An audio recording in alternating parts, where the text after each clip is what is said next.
உயர்நீதிமன்றம் சில இடத்துல தங்களுடைய கண்டனங்களை பதிவு செஞ்சுருக்கிறாங்க. ஸோ மொத்தத்தில் உயர்நீதிமன்றம் தாமாக முன் வந்து இந்த வழக்கை எடுத்து உடனடியாக, ஏதாவது 1 மாதம் கழிச்சு 2 மாதம் கழிச்சு இல்லைங்கன்னா, உடனடியாக சில முக்கியமான விஷயத்த சொல்லியிருக்கிறாங்க. அது இந்த வழக்கை கைடு பண்ணும் அப்படிங்கிற நம்பிக்கை இருக்குங்கண்ணா.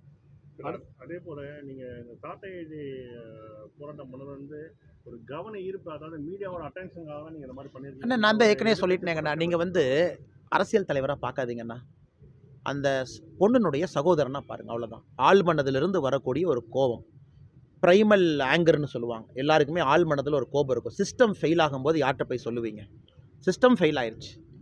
நேர்மையாக இருக்கக்கூடிய, நடுநிலையாக இருக்கக்கூடிய காவல்துறை நடுநிலையாக இருந்தாங்களா? இல்லை.